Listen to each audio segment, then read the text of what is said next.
Mirë mbrëma, ja ku takuam sërish në emisionin Këndveshtrim këtu në radiolevizionin Adrianet. Unë sot jam me ALFRED CAKOn, ish deputet, sot përkthyes dhe botues i shumë librave, si dhe opinionist për çështjet ndërkombëtare. Zoti Cako, mirë se erdhët në emisionin Këndveshtrim. Faleminderit për ftesën. Do doja të ndaleshim fillimisht tek çështja e detit me Greqinë, domethënë ka zënë pothuajse gjithë vëmendjen mediatike. Ju si e shihni këtë situatë? Unë e shikoj një çik më komplekse, nuk e shikoj vetëm ke çështja e detit, sepse ka një paket në marrëveshjen midis dy palëve. Për sa i përket çështjes së detit, sigurisht ju takon ekspertëve që të flasin mbi bazën e ligjeve ndërkombëtare dhe të rregullave që duhet të zbatohen në raste ku nuk është më shumë se 26 milje distanca midis dy tokave të dy shteteve, pra konkretisht Korfuzit dhe tokës shqiptare, të Bregdetit. Ka një ligj ndërkombëtar, me sa di unë, që Greqia nuk duhet të ketë për Greqinë, meqense ka shumë ishuj në Egje, ka një arkipelag të tërë, nuk funksionon ky rregull ndërkombëtar i 13 miljeve. Më duket se Greqisë kanë caktuar diçka më pak me ato traktate ndërkombëtare, po për këto duhet flasin ekspertët. Sigurisht që Shqipëria nuk duhet të tolerojë në këtë drejtim, sepse bëhet fjala aq më tepër për një zonë që ka rezerva të mëdha nafte, nga të cilat vendi ynë natyrisht do të përfitonte aq sa do të përfitonte. Pra gjithë debati po bëhet për naftën apo Po për të gjitha gjërat dhe për territor, se sipërfaqe e detit ashtu dhe sipërfaqe e tokës është territori i sovranitetit të një vendi, dhe sigurisht që nuk duhet shteti shqiptar nuk duhet të cedojë as 1 milimetër nga, se shumë na kanë marrë deri tash, t'ju falim akoma toka dhe det, do të ishte një krim ndaj brezave, ndaj njerëzve që janë sot, ndaj atyre që kanë derdhur gjakun për të krijuar shtetin shqiptar dhe ndaj atyre që do të vinë, që të jetojnë më mirë, se deti shërben edhe për gjëra të tjera, është për peshkim, është për rezervat, pasuritë nënojore që mund të ketë vendi aty. Gjithsesi, unë mendoj që tavolina që është organizuar qoftë në midis Greqisë dhe Maqedonisë për çështjen e emrit, qoftë midis Shqipërisë dhe Greqisë, janë marrëveshje të cilat pak a shumë në vijat përgjithshme janë kopsitur në tryeza të tjera më të rëndësishme. Dhe këta janë ata që i japin atë legitimitetin pastaj që edhin firmat, sepse janë përfaqësuesit legjitim të dy kombeve të Shqipërisë dhe Greqisë. Po unë them që pra ju po thoni që nuk do ketë kthim mbrapa në këtë drejtim? Unë nuk e di se çfarë do të ndodh me detin, por them që nuk do të ketë kthim mbrapa për avancimin e marrëdhënieve të Shqipërisë me Greqinë. Shqipëria me Greqinë vërtet mund ndërtojë një partneritet strategjik, siç e ka thënë edhe zoti Rama, po me një kusht, që ky partneritet nuk mund të realizohet kurrë midis dy popujve tonë, nëse ai nuk kalon nëpërmjet drejtësisë. Dhe çështja themra Akilit sigurisht që është çështja çame. Unë mendoj që edhe çështja çame është zgjidhur, dhe prandaj Rama ka thënë ja dyja që do ta shikonin muajin mars, aprill, ku diun çka ka thënë pas disa muajsh se çfarë do të ndodh. Kjo marrëveshje është kopsitur midis Izraelit dhe Shteteve të Bashkuara të Amerikës dhe Greqisë. Greqia ka përfituar një paket prej 82 miliardë eurosh nga bankierët ndërkombëtar, të cilët kanë dy plane të mëdha. Izraeli ose Çifutët kanë dy plane të mëdha për kontrollin si të burimeve të naftës në lindjen e mesme. Ëndra e tyre është që ndërtojnë Izraelin e madh nga Nili, pra ta kenë dhe Nilin, derdhjen e Nilit, ta kontrollojnë ata në fushat e mëdha të Egjiptit, pra të kontrollojnë kanalin e Suezit dhe lumin Nil, dhe nga ana tjetër të shkojnë në lindje deri në Eufrat, midis Tigrit dhe Eufratit, dhe të kontrollojnë në këtë mënyrë edhe lumin në Eufrat, po edhe nëpërmjet ëndrës së tyre për të krijuar Kurdistanin, të kontrollojnë edhe Tigrin, Dhe kjo do t'i parapri asaj që quhet revolucioni i tretë industrial, ku mjetet e transportit nuk do punojnë me motor diesel, sepse nafta po shkon drejt fundit, rezervat që nxiren lehtë me kosto të ulët të naftës, po shkojnë drejt fundit. Ndoshta maksimumi për 50-60 vjet besoj që do bjerë rëndësia e naftës dhe motori diesel, dhe do filloj revolucioni i tretë industrial, që është energjia atomike për energjinë industriale dhe energjia e hidrogjenit të ujit të ëmbël të lumenjve, që do nxjerrin si mbeturin oksigjenin dhe do pasurojnë ajrin, do ta kthejnë në ozon. Dhe nga ana tjetër, përveç kapjes së burimeve të fundit që kanë mbetur në lindjen e mesme dhe të dy lumenjve që e shpjegova, Izraeli synon të kontrollojë dhe përveç detit Kuq, që është një nga rrugët më të rëndësishme detare për të kaluar në lindjen e largme të Evropës nëpërmjet detit, është dhe ngushtica Otrantos, që kalon në gjysmën e detit Mesdhej, që është deti Jon dhe deti Adriatik. Dhe nëpërmjet ndihmës dhe objektivave që futët për të ngritur shtetin e pavarur të Çamërisë, ata synojnë që të kontrollojnë në këtë mënyrë ta fusin në një darë dhe Mesdheun, duke qenë Izraeli madh poshtë në jug të Mesdheut dhe në veri një Izrael i vogël që do të ishte Çamëria. Ka një manovrim që një kompani që quhet kompania Samson, ajo që ka pasur dhe dy kulla binjake, e cila sot menaxhohet nga një shqiptar që ka edhe rënjë çam, që ka edhe rënjë nga familja Kohen, që menaxhohet, kanë paguar ata 52 miliardë euro, ja kanë rikthyer Izraelit, kurse pjesën tjetër, paketën për 32 miliardësh, Netanyahu dhe qeveria e Izraelit ja ka bërë dhuratë Republikës së Re të Çamërisë, e cila do të shtrihet nga Korfuzi deri në Konispol. Këtu, me llogaritje që kanë bërë të përafërt me çmimin e tokës që ka gjithë kjo sipërfaqe që do krijohet Republika e Çamërisë, çmimi nëse do blihej gjithë kjo tokë ishte rreth 30-35 miliardë euro, kurse Greqia ka përfituar 82 miliardë euro. Dhe këtu tash ka një konflikt vetëm për çështjen e Korfuzit, sepse Britania dhe sidomos buri i mbretëreshës aktuale, Elisabetës së dytë, i cili ka lindur në Korfuz dhe kanë disa pasuri atje, dhe Britania kontrollon ngushticën e Otrantos nëpërmjet Korfuzit. Ata kanë një dobësi për ta mbajtur Korfuzin në kontrollin e tyre, sepse kuptojnë që nëse hynë dhe Korfuzi në brendësi të territorit të shtetit që do të krijohet shteti Çam, atëherë Anglia i largon duart nga kontrolli i detit Mesdhe dhe nga kontrolli i Adriatikut, dhe këtu ka ngelur një ngersh. Dhe sigurisht, pavarësisht se çfarë thot presidenti grek, gjithmonë një çështje fillon me të kundërtën e saj. Opinioni fillon njihet kur politikanët fillojnë deklarojnë të kundërtën, dhe veshi fillon të mësohet, se kur thua nuk ka një çështje Çame, nuk ka një çështje të Kosovës, se është Miloševiqi, kur e fillojnë me nuk, gjithmonë mendohet po sikur nga njerëzit të ndodhe kundërta, kupton, dhe avash avash pastaj fillon këto organizatat e mëdha duke stërvitur veshin e njerëzve.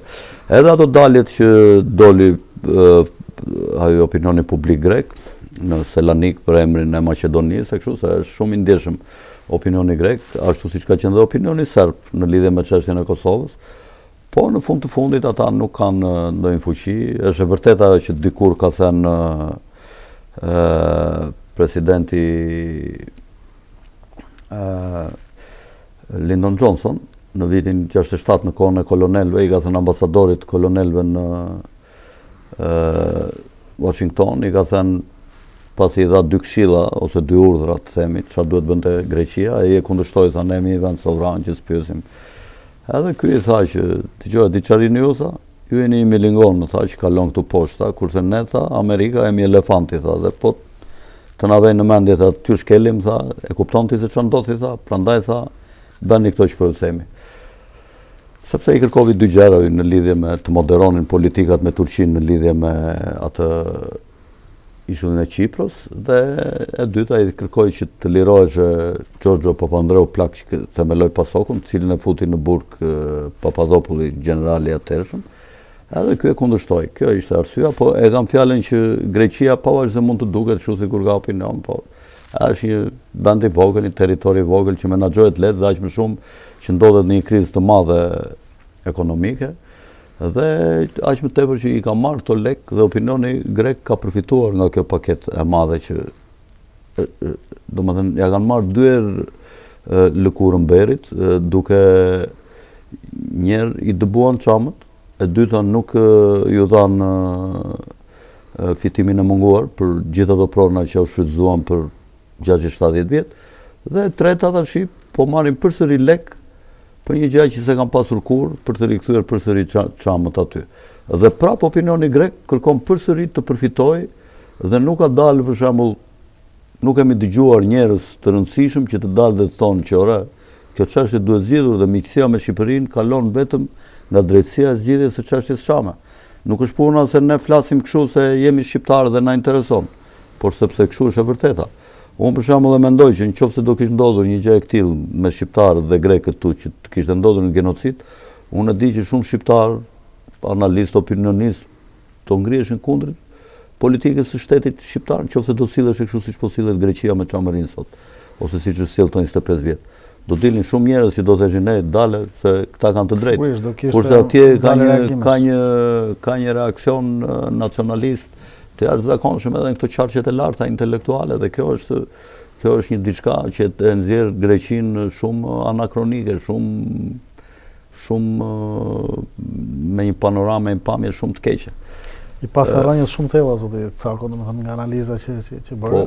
Po padyshim që këtu do jetë esenca e bisedës. Dhe Rama prandaj tha që si duket se ka dëgjuar ai Kocjas atë përmendjen e çështjes së çamërisë disa herë që kemi bërë ne kështu, sepse këto gjëra me presione ndërkombëtarëve ata do t'i deklarojnë, po sigurisht që ky do të jetë një proces që do zgjas disa vite që të amortizojë dhe ato lëvizjet e brendshme.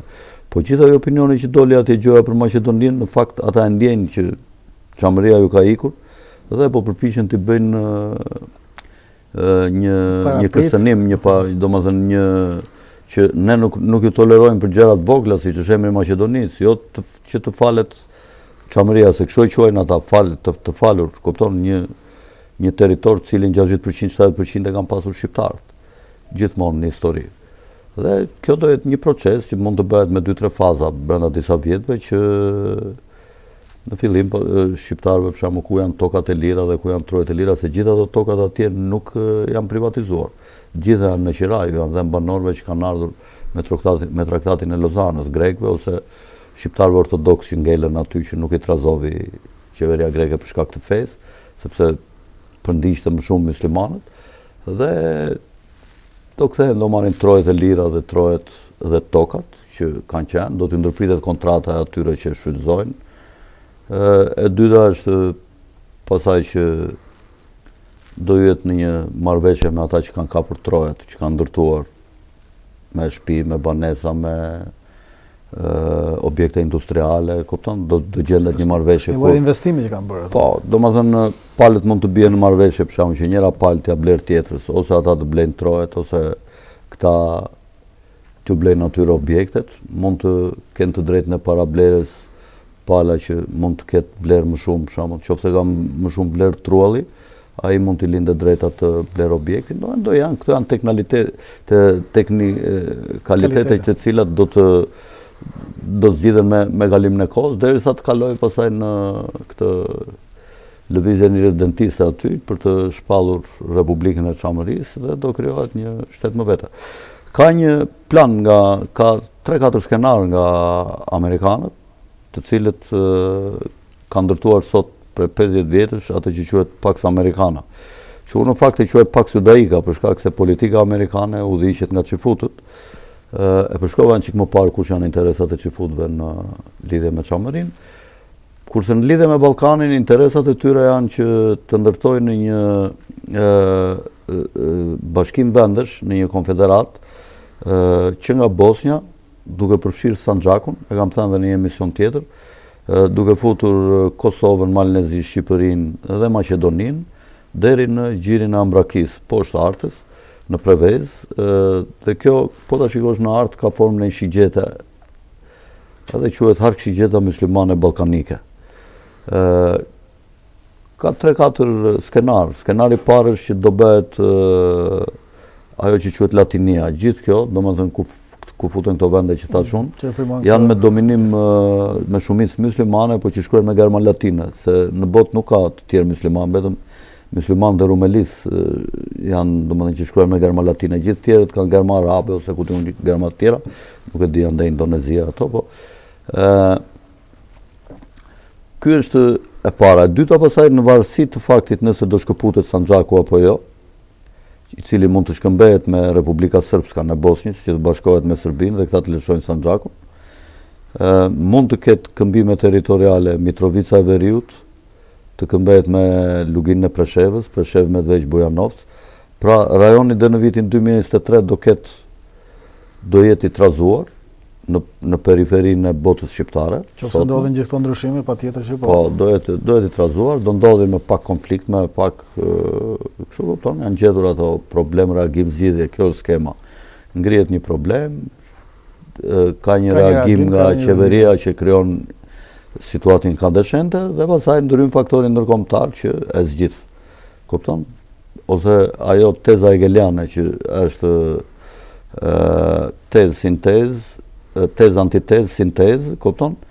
Në politikën e undergroundit është kthyer në problem, reagim, zgjidhje. Krijon një problem, krijon një palë të kundërt që t'i kundërvihet kësaj, mos lejo që njëra palë të jetë me forcë se tjetra, balancojnë në terren, dhe pastaj kur të jenë të lodhura të dyja, do kërkojnë zgjidhje nga faktori ndërkombëtar, i cili ndryn dhe zgjidh çështjen me një shkallë ose me 2 shkallë ose me 3 shkallë, ashtu siç e kërkon ai. Gjithmonë kështu ka qenë dhe kështu do jetë. Është pozitive kjo lloj projeksione që bëre zoti Cako? Unë nuk po flas si e mendoj unë. Unë po flas si e di unë që është ose do të jetë. Më kupton? Këtu nuk ka të bëj fare si e dëshiroj unë. Kupton? Se ne këtu po bëjmë analizë. Nuk po themi, unë nuk jam diplomat i Ministrisë së Jashtme që të them ne do veprojmë kështu ose do veprojmë kështu se duhet të bëjmë këtë. Unë po them si e shikoj unë dhe si e di unë me ato që kam lexuar. Varianti dytë përveç Latinisë është Aleksandria. Aleksandria janë pak a shumë tokat që ka zotëruar dikur Maqedonia, Filipi II dhe Aleksandri i Madh i Maqedonisë në zonën për cilën po flasim, në Ballkan, deri në Dalmaci, ku bën pjesë Malezi, Kosova, gjysma ndoshta e Maqedonisë dhe Çamëria, Shqipëria dhe Çamëria. Tashi dy dilema janë për këto projekte. Nëse do të përfshihet gjithë Maqedonia apo maqedonësit nuk do duan, por në Maqedoni ka 3 faktorë. Faktori i parë janë maqedono-bullgarët. Faktori i dytë janë shqiptarët ortodoks të bullgarizuar për shkak të fesë, por që i di rajnë të tyre që i kanë shqiptare, dhe këta kryesisht janë në këto partitë e këtij Zaevit që është sot në pushtet. Këta janë çimentoja që mban të lidhur Maqedoninë. Se Maqedonia, edhe faktori ndërkombëtar, po Maqedonia do i shpërber, do i shkërmoqë, do kishte luftë civile, nëse do ishin vetëm këto, domethënë shqiptarët dhe kjo i mban lidhur sepse këta shqiptarët e bullgarizuar nga feja janë të lidhur me ata dhe nga kultura e këtyre viteve e këtij shekullit të fundit. Kurse nga rrenjët dhe nga gjaku janë shqiptarë, dhe ata e dinë këtë gjë, edhe nuk janë armiqësor as me njërin as me tjetrën dhe këta qëndrojnë çik në mes që i mbajnë të ekuilibruar. Maqedonia është shumë e rëndësishme në projektin e ardhshëm të Ballkanit perëndimor dhe pikërisht për këtë shkak shkovi një nga politikanët më të fortë që ka administrata amerikane vitet e fundit, që është ky kinezi që erdhi, buldozeri që i thon, që erdhi hoqi çadrën e lulit atëre. Hotli. Dhe ky tash sigurisht do përpiqet bashkë me faktorët e tjerë të zgjidhë çështjen e Sanxhakut. Sanxhaku është me musliman, kryesisht shqiptar, të cilët janë larguar dhunës turke në shekujt e kaluar dhe janë vendosur në këto territora dhe janë sërbizuar nga gjua, por për të ruajtur identitetin e tyre dhe mos bashkimin si uthulla me vajin, me serbët, me të cilët shkonin bashkë në kishë një institucionin kryesor kulturor që ka një shoqëri, ata për të mos u përzjerë me ta dhe për të mos u zhdukur, zgjodhen fenë islame, mbajtën fenë islame. Dhe ata në fakt martesat edhe miqësitë familjare i kanë me bosnjakët dhe me shqiptarët, sepse kanë ndjekur pikërisht që të thashun sidomos me shqiptarët. Dhe qofse do bashkohen këto, në qofse Jugoslavia, Serbia nuk do pranoj, atëre mundet që t'i marrin edhe Vojvodinën për Hungarin dhe Serbia të kthehet në një shtet shumë të vogël. Po këto janë disa skenar rezervë. Bota kështu është qeverisur dhe më përpara. O ka hyrë në luftë, o ka hyrë në paqe afatgjata. Ka pasur traktate të mëdha e paqes, paqja e Augsburgut që ndali luftën 30 vjeçare fetare ku gjithë Evropa 1618-1648 u kthye në kermë. Tërë fushat e Evropës binin në kermë nga të vrarët për shkak të luftrave fetare. Kanë qenë traktate të tjera të mëdha paqe. Mund të futim këtu paqen e Tilsitit midis Napoleonit dhe Aleksandrit të Madh, mund të fusim koncertin e Vjenës mbas humbjes së Napoleonit në Waterloo, që mbajti një paqe 100 vjeçare me përjashtim të disa luftrave si ajo e Krimese, kështu kupton, që u kontrolluan. Mbajti një paqe 100 vjeçare. Janë dy traktatet e paqes, konferencat e Parisit mbas dy luftrave botërore. E para dështovi, sepse polli luftën e dytë botërore, sepse realizoi atë paqen nëpërmjet një pabarazie dhe shkaktoi luftën e dytë botërore. Konferenca e dytë solli një çik më drejtësi sepse u realizua plani Marshall, Gjermania u ringjallë, kështu kupton, edhe tash gjermanët për shembull nuk kanë atë me ndjenjën e revanshit ose sepse e ndjen veten pak a shumë të plotësuar edhe fal genialitetit të tyre si kom për të reorganizuar dhe janë një kom që kanë ecur nëpërmjet kapitalizmit, jo imperializmit. Janë një kom që nuk kanë koloni, nuk shfrytëzojnë popujt e tjerë, por kanë ecur vetëm në sajtë një organizimi të përsosur të brendshëm të tyre, të fuqizimit të madh të ekonomisë së tyre dhe të marrëdhënieve kapitaliste tregtare me shtetet e tjera, por nuk shfrytëzojnë asnjë popull, për shembull, siç janë popujt e tjerë. Anglia është një shtet imperialist që ka qenë deri s'perëndonte dielli kurr në perandorinë angleze për 300 vjet. Po kështu edhe shtetet e bashkuara sot, Izraeli, janë shtete imperialiste, të cilat e kanë ngritur fuqinë e tyre duke shfrytëzuar popujt e tjerë. Por neve duhet vazhdimisht mos harrojmë që Amerika është ajo që ka mbrojtur interesat e shqiptarëve këto 100 vjet. Dhe ajo duhet të jetë aleatja jonë më e madhe. Dhe për çështjen ndërkombëtare ne s'duhet i dalim kundër kur Amerikës, sepse është një gest që ne na dëmton, siç ishte rasti tash për Jeruzalemin. I kemi dalë pak kundër, domethënë. Po, i kemi dalë, edhe për Jeruzalemin, edhe për çështjen e armëve kimike. Ne nuk duhet i dalim Amerikës, duhet bëjmë çmos që Shtetet Bashkuara dhe Izraelit mos i dalim kur kundër. Duhet të jemi me ta. Ne nuk e zgjidhim dot situatën botërore. Ne thjesht tregojmë nëse jemi mirënjohës apo mos mirënjohës ndaj Shtetet Bashkuara të Amerikës. Amerika ka zvendësuar popullin gjerman, atë çka ishte populli gjerman deri në të paktën deri në luftën e parë botërore, të cilët u përpoqën shumë për të ngritur identitetin e kombit shqiptar, qoftë nëpërmjet kulturës, nëpërmjet shkollimit të shumë njerëzve, nëpërmjet ngritjes së çështjes shqiptare. Ata sigurisht që e bënin për interesat e tyre se ishin armiqësi me slavët, edhe nuk kërkonin në një korridor nëpërmjet Adriatikut të dilnin ose luginës Karadakut të dilnin në Vardar dhe nga Vardari në Selanik dhe këto ishin toka të banuara me shqiptarë dhe nga Selaniku në Stamboll dhe këta mendonin që nëpërmjet tokës të dilnin në Bagdad, e kurudha Berlin, Selanik, Stamboll, Bagdad dhe të shfrytëzonin naftën e lindjes së mesme. Cila një nga arsyet e luftës parë botërore, përveç ndarjes së tokave të shqiptarëve, që ka qenë një nga arsyet kryesore, ka qenë edhe kjo, shkaku që të mos lejohej ndërtimi i kësaj kurudhe, sepse gjermanët ishin aleancë me shqiptarët dhe me turqit për të ndërtuar këtë e kurudhën. Po nëse që mos dalim nga tema, se fjala se fjalën, Amerika sot ka zvendësuar Gjermaninë. Pavarësisht se është një vend i Antantës dhe pavarësisht se shqiptarët i ka dëmtuar shumë 2 luftra botërore fitore Antantës, ne do ishim popull shumë i fuqishëm, sot do ishim popull më i fuqishëm i Ballkanit. Në qoftë se do kishin fituar të dyja luftrat ose të paktën luftën e parë, po ta kishin fituar gjermanët dhe austriakët.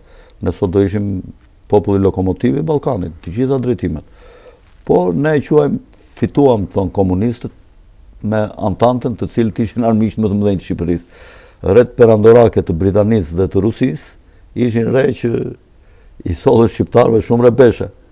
Ishin re kështu me vende për disa vende Binderbjell, për disa vende Shi dhe Dëbor. E ka treguar pak shumë histori e dakord, folëm për çështjen e Ballkanit, domethënë me fokus Shqipërinë. Nëse shkojmë pak larg në lindjen e mesme, domethënë ju si njohës i mirë i marrëdhënieve ndërkombëtare, si e parashikoni, do ketë konflikte aty apo jo? Po aty konflikti ka vite që ekziston, madje unë vazhdimisht e kam thënë edhe në emisione për kështu, kupton që do ndryshohen gardhet e mesdheut. Planet janë që, meqense ne gjej ka shumë naftë, planet janë që të ndahet territori detar midis Turqisë së Bardhë, që do ta shpjegoj më vonë se çfarë është, dhe grekëve.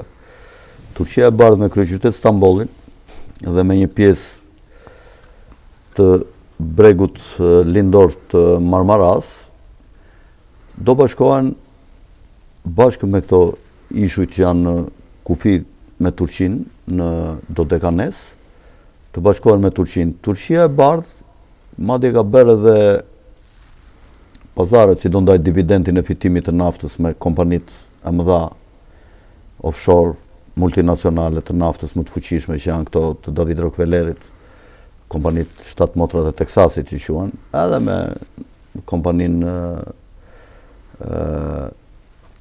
BP, British Petroleum, që është ajo një nga kompanitë e mëdha multinacionale të naftës, jam ndar ato pazaret. Edhe në ishullin e Imjas, prandaj u luftua. Sepse kompanitë e naftës luftonin me njëra tjetrën, ndodhi konflikti midis Turqisë dhe në 2004 kur që kryeministret Tansu Çiller. Dhe është lënë që Turqia do marrë 8% të dividendit, të fitimit nga shfrytëzimi i naftës në këto territore, Greqia nuk po pranon. Madje nxori dhe një ligj kur erdhi Mitsotakis si kryeministër që nafta është domethënë ekskluzivitet për të shfrytëzuar vetëm nga kompanitë shtetërore greke. Mirë po, kompanive të mëdha të cilat komandojnë vendet e tyre, si Shtetet e Bashkuara, Anglia, në qoftë ato kanë parimin që nafta nuk i përket vendit që e ka, nafta i përket gjithë njerëzimit. Dhe ky është një nga parimet kryesore dhe parimi i dytë është parimi i bankierëve që emisionin e paras, prerjen e paras do ta bësh jo në vendin tënd, po dhe të gjithë vendet e botës nuk e presin paran në vendin e tyre me përjashtim të disa vendeve të cilat janë armiq si Irani, Korea e Veriut. Këto të gjitha e presin vetë paran. Paraja është energji, duke kontrolluar prerjen e paras, kontrollon inflacionin. Inflacioni nuk është gjë tjetër, veçse çmimi që paguajnë vendet, ke ata që u presin paran, çmimi të gjitha mallrave të cilat japin inflacionin gjatë një viti ose 6 muajve. Kontrollohet nga ata në këtë mënyrë. Ky çmim paguhet ke ata, është fitimi që ata realizojnë për këtë gjë, dhe është një fitim i jashtëzakonshëm po të llogaritësh inflacionin vjetor të mallrave në të gjithë botën ku ata presin monedhën. Fitimi më i madh, prandaj thonë ata bankierët, themeluesi i dinastisë më të famshme Rothschild, Mayer Amschel Rothschild, thotë prerjen e paras e dua unë, thotë, të tjera le ti marr kush të doj. Nuk është budallaju që thotë. Në fakt, zoti Cako, nuk ju prezantova që fillim të misionit, ju keni qenë edhe botuesi shumë libra, keni ish shtëpisë botuese Helga Secrets, keni botuar shumë libra. Unë tash po merrem me një punë tjetër dhe nuk jam domethënë nuk e menaxhoj më shtëpinë botuese, po shtëpia botuese e familjes time dhe vazhdon punën, dhe unë nuk po punoj më, po me ndonjë përkthim, ndonjë gjë, vazhdoj jap ndonjë kontribut aty dhe Për çështjen e lindjes së mesme, unë kam botuar një libër shumë të rëndësishëm, është libri i kryetarit të shoqatës miqësisë Iran, Shtetet e Bashkuara të Amerikës, Trita Parsi. Ky është profesor në Universitetin e Yale-it që jep mësim për marrëdhënie ndërkombëtare midis Shtetet e Bashkuara dhe lindjes së mesme, posaçërisht me Iranin, që është një nga vendet më të rëndësishme të rajonit. Kam botuar një libër 70 vjet historinë lindjen e mesme dhe ka filluar që me luftën e dytë botërore dhe në vitet 2000. Ai ka treguar çka ka ndodhur mbrapa skenën, si është realizuar historia atje, që ne kemi marrë ato pamjet në dritë, domethënë çka ka pasur nga mbrapa gjithmonë, po çka ka ndodhur në underground. Sepse historia është si një iceberg. Ne shumica e njerëzve trushplar mendojnë që icebergun e shtyn era, që lot me atë kapuçin e bardhë aty mbi ujë. Fakta është si pas një lloj influencë në lëvizjen e icebergut, sepse icebergu ka 5 shtatat ka poshtë dhe 2 shtatat ka sipër. Dhe icebergu në lëvizin rrymat ujore, nga lëvizin rrymat ato të padukshme që ne nuk i shikojmë. Pra historia dhe historia është si puna e icebergut, domethënë historia që jepet nëpër shkolla është për të shplar trut e njerëzve, është historia e pasojave. Nuk është historia e shkaqeve. Mirë, po popujt duhet mësojnë shkaqet që të mos e përsëritin historinë. Këta e jep teoria e konspiracionit, teoria e historisë së konspiracionit. Teoria e historisë së konspiracionit i përpiqet i zbulon shkaqet dhe i tregon, ja u tregon këto shkaqe ja u tregon njerëzve dhe kur është fati mirë që këta njerëz që i dinë shkaqet e vërteta ngjiten lart në drejtim të shteteve të tyre, atëherë gabimet, mundësia për të ndodhur gabime është me vogël, minimizohet, duke ditur forcat e vërteta të historisë. Dhe në linjën e mesme tash konflikti ka që me ato pramberat që u quajtën, që unë në fakt i quajta fortuna, nuk i quajta prambera, në atë kohë për ata popull, atje që ndodhen, fati keq i tyre, u krijuan disa manipulime sipas asaj teorisë që të thash, problem, reagim, zgjidhje dhe u eliminuan disa kundërshtarë që kërkonin të bllokonin proceset dhe interesat e vendeve të mëdha aty në rajon. Dhe sot po ta shikosh, bota sunite është nënshtruar në lindjen e mesme. Arabia që është bërthama e vendeve sunite, që ka 2 vendet më të shenjta, Mekën dhe Medinën, ndodhet bari profetit Muhammed dhe xhamia e profetit Muhammed. Arabia është kthyer një vegël, një kukull me tela e Izraelit dhe Shtetet e Bashkuara. Kurse shiitët, duke filluar që me Hezbollahun në Liban, që me shiitët që ishin pakicë në Siri dhe që përfaqësoheshin nga Bashar al-Assadi, vetë Irani, po të shikosh shiitët e Jemenit sot që luftojnë me sunitët që mbështeten nga Arabia Saudite, domethënë bota shiite nuk është nënshtruar nga Shtetet e Bashkuara dhe nga Izraeli. Por tash ka ndodhur një ndryshim i politikave tradicionale që ka ndodhur kur ishin 2 bloqet e mëdha, ish Bashkimi Sovjetik, Amerika, po dhe më përpara ishin teoritë gjeopolitike të Rimlandit dhe Hartlandit.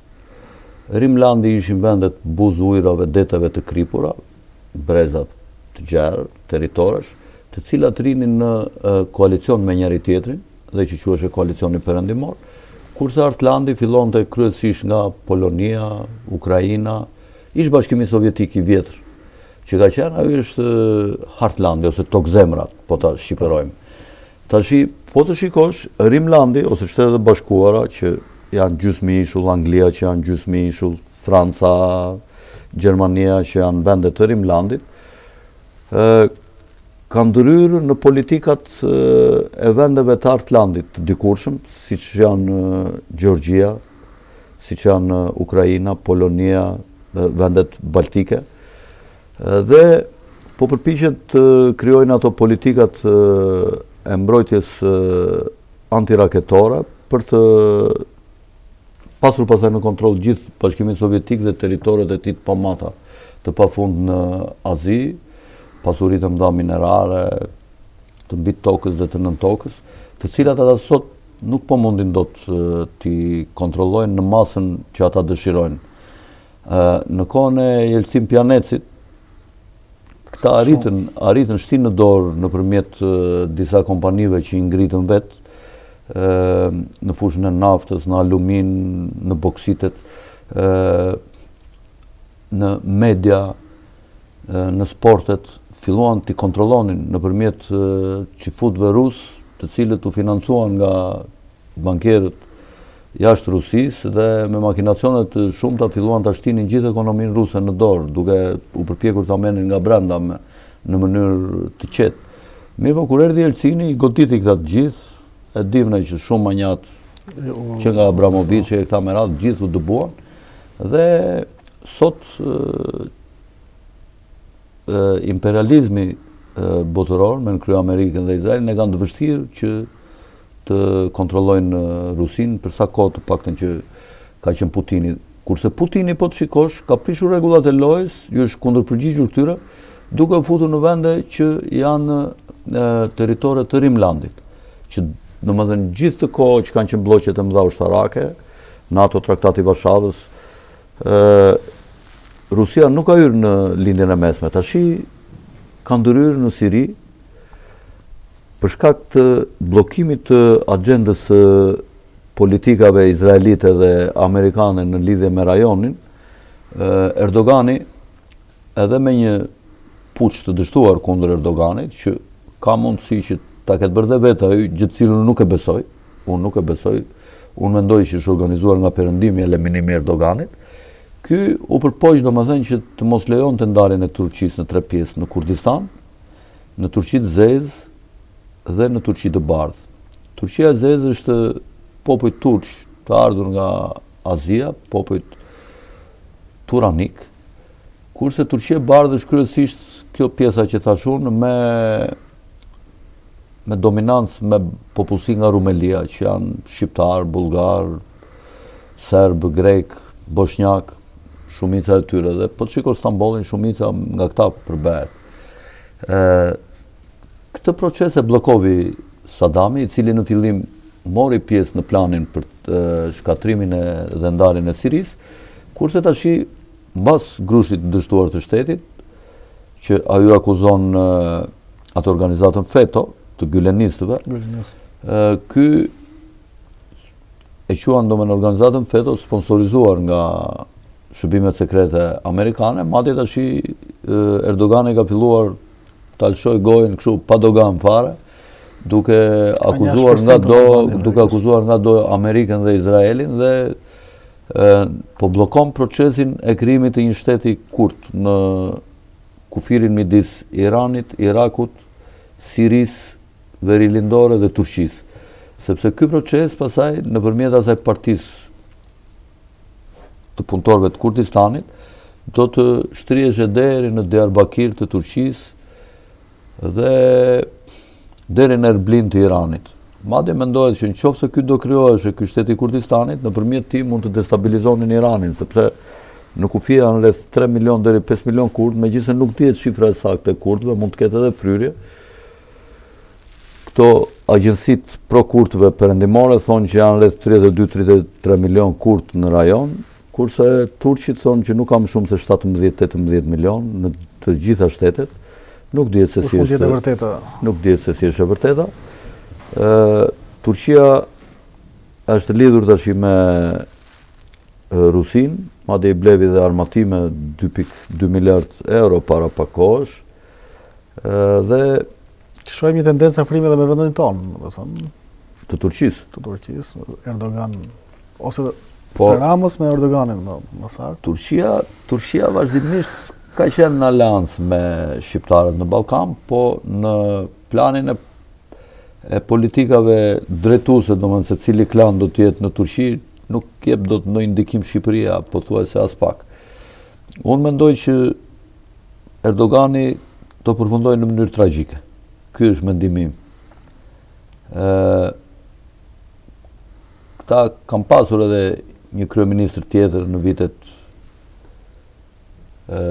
para 30 vjetësh, sa i bie, 35 vjetësh, të cilin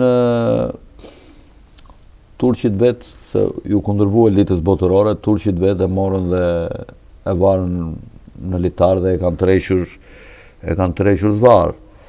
Dhe mendoj që kjo nuk varet nga mua dhe as është dëshira ime absolutisht, po mendoj që Erdogani do përfundojë në mënyrë tragjike dhe nuk ka fuqi sepse ka një shtet aty duket që e ka shumë të konsoliduar dhe të fuqishëm, po Turqia është një, domethënë, të qeverisësh Turqinë është sikur ecën mbi zjarr.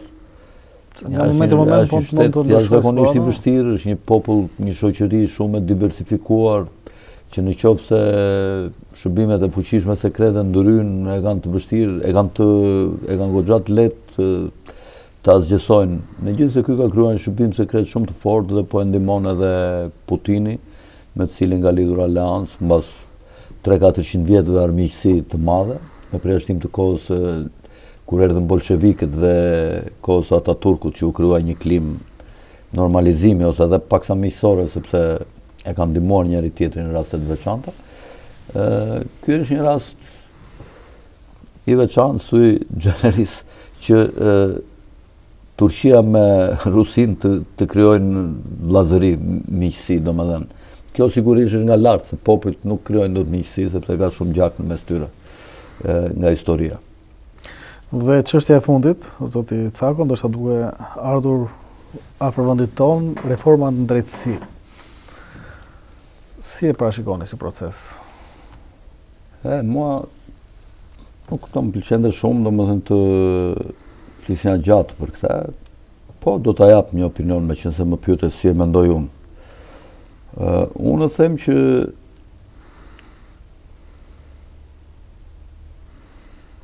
unë kam pasur shumë shkrime si opinionist, edhe kjo është arsyeja që edhe unë kam parë shumë edhe opinione lidhje me këtë gjë. Unë mendoj që reforma në drejtësi ka disa aspekte.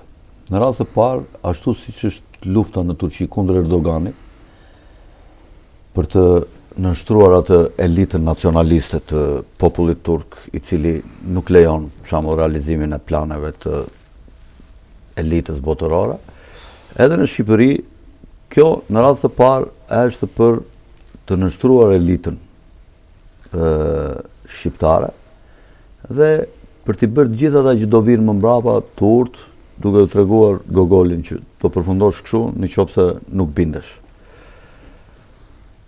Apo bëhet siç duhet, zoti Cako? Po shiko, këta po drejtojnë Amerikanët. Amerikanët zakonisht kanë dy parime. Parimi i parë është të kenë të drejtë. Parimi i dytë është të kenë interes. Ata të dyja këto ju plotësohen. Mendohet që pasuritë që mund të mbledh kjo reforma në drejtësi, pasuritë të këtyre njerëzve që do ndiqen e do dënohen, mund të jenë mbi 10 miliardë euro. Sigurisht një pjesë e këtyre mund të shkojnë në buxhet, një pjesë tjetër mund të rëmbehet, të vidhet, ta marrin të tjerët, kupton? Por unë mendoj kështu që amerikanët duan ta përdorin Shqipërinë mbas 30-40 vjetësh, 50 vjetësh, shtetin shqiptar ose shtetin ku dominojnë shqiptarët, duan ta përdorin si një shembull, si një pasqyrë për shtetet e tjera të cilat kanë urrëti ose dyshime ndaj Shtetet Bashkuara, sidomos shtetet slave.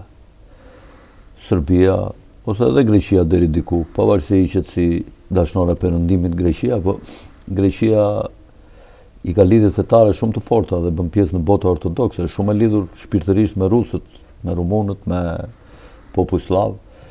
Dhe këta duan ta bëjnë një model shqiptar, të thonë ku i morëm neve, në çfarë stat, me çfarë të ardhura për frym, 4.000 ose 3.000 ose 2.000 euro në vit për frym, shko ku i çuam, shiko ku keni ngelur ju.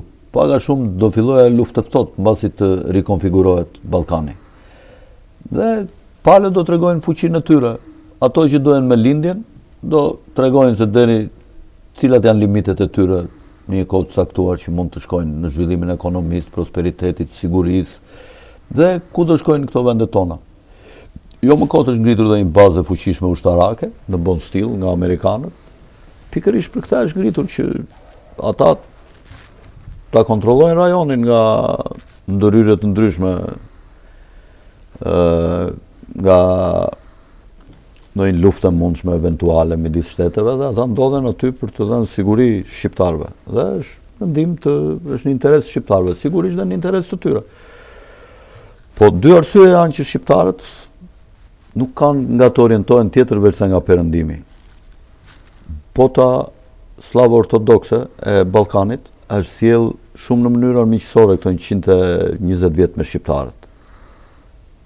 I ka mashtruar, i ka masakruar, ju ka rëmbyer territore, i ka grabitur, i ka vjedhur, ju ka marrë më shumë se gjysmat e territoreve dhe ka dashur serbët të vinin deri në Durrës, malazjas të vinin dhe në Shkodër, ashtu siç e morën, kupton, dhe gati ta zhduknin rastin të kombit shqiptar dhe gjuhën shqipe nga e ardhmja në histori.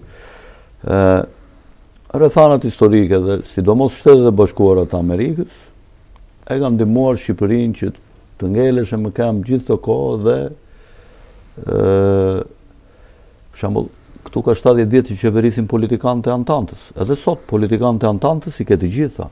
Këta vdesin për Rusinë, për Anglinë, për Francën, shumicën e politikanëve dhe të këtyre 25 vjetëve. Më shumë duan Moskën se sa Washingtonin. Më shumë duan Beogradin se sa Prishtinën.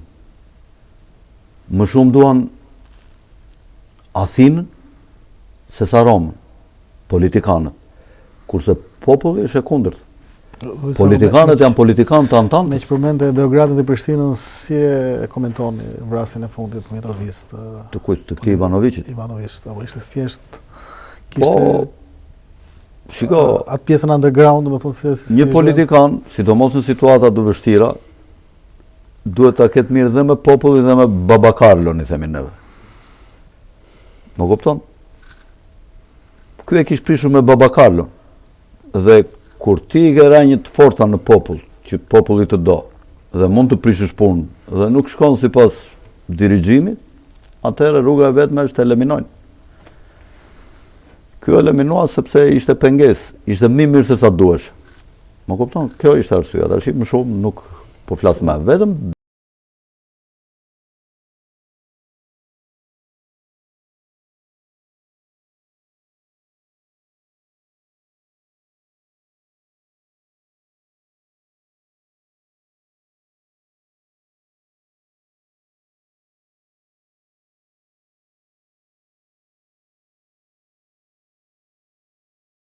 falenderoj që të kisha sot në faleminderit për ftesën. Këndveshtrim. Të nderuar të shikues, ky ishte Këndveshtrim për sot. Ishim me ALFRED CAKOn, ish deputet i Kuvendit të Shqipërisë. Unë le të takim sërish në emisionin e ardhshëm. Bashkë, natën e mirë.